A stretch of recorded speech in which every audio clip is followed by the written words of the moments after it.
اللهم صل وسلم وبارك على سيدنا محمد. ازيك يا حبايبي، عاملين ايه؟ يا رب دايما تكونوا بخير وباحسن حال. حط لي لايك للفيديو، لو بتشوفوني لاول مره يا ريت تشتركوا. النهارده هنعمل مع بعض قرص بالعجوه او المنين او القراقيش او الكليجه العراقيه لان انتوا قلتوا لي يا مروه اعملي الكليجه العراقيه، فانا بحثت عنها لقيتها اصلا هي القرص اللي احنا بنعملها. يعني هي اللي احنا بنعملها، بس انت عندكم باسم تاني يعني. فالنهارده هنعملها مع بعض. اول حاجه عندي كيلو من الدقيق، حطيت عليه 3 معالق من السمسم المحمص و3 معالق من السكر، سكر حبيبات عادي، وكيس فانيليا، ومعلقه صغيره من البيكنج باودر. وهنا عندي كوبايه حليب حطيتها على النار علشان انا عايزاها دافيه. وطبعا كيلو الدقيق بياخد نص كيلو سمنه سايحه، دي سمنه انا مسيحاها يعني. ما بحبش اعمل بسمنه بارده يعني. اول حاجه كده هقلب بقى الدقيق مع السمنه زي ما انتوا شايفين. هغلف كده الدقيق كله مع السمنه علشان يتشربها، وبعد كده هبست بقى بايدي. زي ما قلت لكم الفيديو اللي فات، الحركه دي مهمه جدا جدا يا جماعه. هي دي يعني الكحك يعني بيقف على الحركه دي، هي اهم حاجه في العجن. بعد كده الخميره اختمرت اهي معايا، حطيت عليها معلقه سكر وكيس من الخميره على كوبايه الحليب. وبعد كده هنزل بقى واغلف كده العجينه اللي عندي بالحليب بتاعنا ده. هخليها كلها تتغلف بيها زي ما انتوا شايفين كده. طبعا ان شاء الله كده الطريقه تعجبكم. حبايب قلب العراقيين لما قالوا لي اعملي يا مروه الكليجه، فانا استغربت الاسم، فرحت بحثت عنه ولقيت هي القرص اللي احنا بنعملها. احنا كده كده بنعملها قرص بعجوه. فحبيت برضو النهارده هشارككم كده بكذا شكل، ان شاء الله يعجبكم.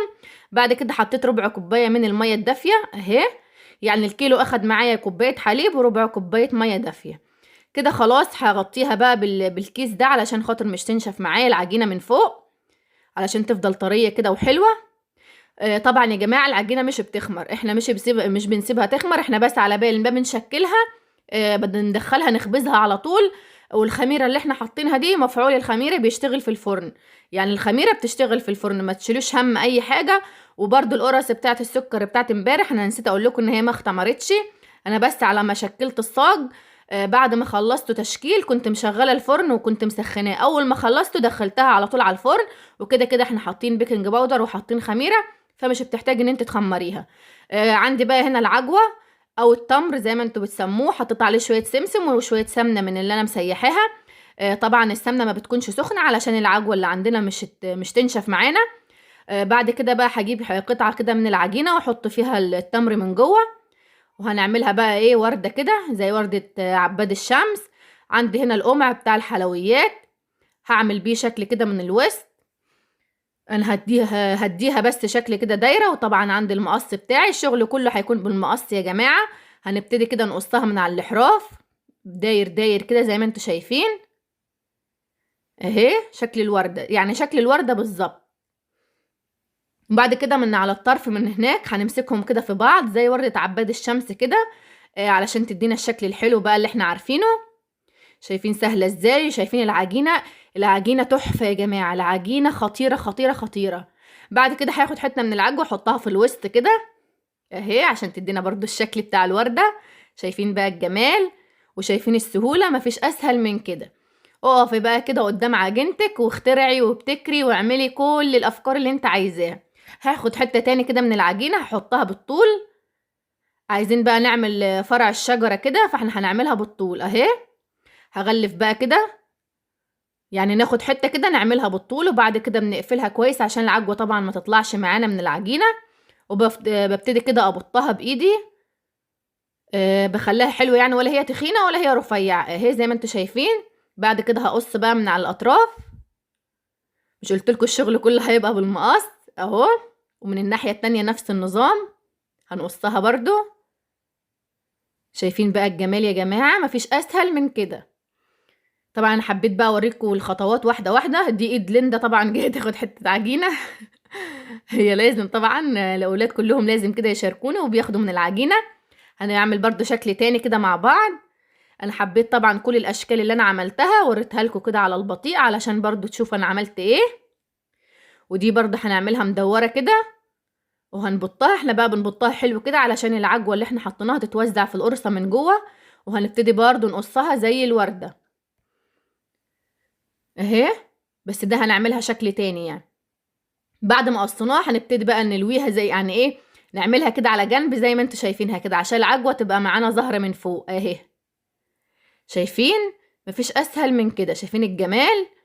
يعني حاجة سهلة وبسيطة، وبتعملي كده كذا شكل وتشرفك كده اي حد يشوفك، يعني هيقول دي مبدعة، دي فنانة. بعد كده هاخد بقى قطعة كبيرة من العجينة هفردها كده عندي على البلانشة دي. طبعا انتوا ممكن تفردوها بالنشابة عادي، يعني براحتك انتي، بس كده كده العجينة كانت اصلا طرية معايا. كانت تحفة، يعني العجينة كانت خطيرة، فانا حاسة ان هي مش كان محتاجة نشابة، بتتفرد كده بكل سهولة. ففردتها بايدي. دي بقى احنا هنفردها كده، وهنحط بقى فيها العجوة من الوسط علشان نعملها بقى الشكل اللي انتوا هتشوفوه برضو معايا ده. زي ما قلتلك انت بقى عجينتك قدامك والتمر بتاعك عندك، يعني اخترعي، شوفي انت عايز تعملي شكل ايه واعملي. هبتدي كده اوزع بقى العجوة بتاعتي. انا طبعا برفعها كده شوية، وبرضو ببطها كده في العجينة اللي عندي عشان تلزق فيها، عشان انا مش عايزة سمك العجوة او التمر يكون تخين، انا عايزاه يكون رفيع زي العجينة كده. اهو هنحط طبعا تاني علشان خاطر احنا هنلفها رول يا جماعة، وبنقطعها بالسكينة، فهنلفها رول مرتين علشان تبقى طبقة سميكة شوية. اهو هبتدي كده بقى الفها اهو، هلفها مرتين زي ما قلتلكوا علشان خاطر لما نقطعها تكون شكلها كده اسطواني من جوه وشكلها حلو. كده اول مرة، كده تاني مرة اهي. شايفين بقى؟ واي زوايد عندي هشيلها كده علشان خاطر تدينا بقى الشكل الحلو. والعجينة دي برضو هشيلها، وكده كده هنستخدمها تاني. طبعا ببتدي كده امسك العجينة في بعضيها علشان خاطر تبقى مقفولة كده معايا اهو، بلزقها يعني في بعضيها علشان العجوة ما تطلعش منها. بس كده هنبتدي بقى نقطع اهو. شايفين بقى اديتنا شكل الاسطواني من جوه ازاي؟ شايفين شكلها عامل ازاي؟ لما بنلفها كذا مرة على بعض بتديك بقى الشكل الحلو اللي انت شايفاه ده، وبكل سهولة عملناها، ما اخدتش مننا اي وقت ولا اي حاجة، وعملنا احلى اشكال زي ما انتوا شايفين اهو. هبتدي بقى ارص طبعا في الصينيه اللي عندي. انا بقى برص قدامكم كده بوريكم شكل انا عملته علشان تكونوا عايشين معايا بالظبط انا عملت ايه. ده برضو كده شكل تاني هعمله، هتشوفوا عامل ازاي. هبتدي افرد العجينه زي ما فردتها دلوقتي نفس الشكل اهو. بفردها طبعا، بحاول كده اخلي ايدي متوازنه علشان ما تكونش حته تخينه وحته رفيعه. زي ما قلت لكم يا جماعه العجينه مش بنسيبها تخمر، يعني انت كده كده طول ما انت بتشتغلي بيها بتخمر اثناء ما انت بتشتغلي بيها، وعلى بال ما بتخلصي بتكون الصينيه اللي انت عملتها خمرت، فبعد كده دخليها اخبزها على طول. طبعا مش بنحط الشبكه، مش بنحط الصينيه في قاع الفرن، لا بنرفع الشبكه درجه عن قاع الفرن.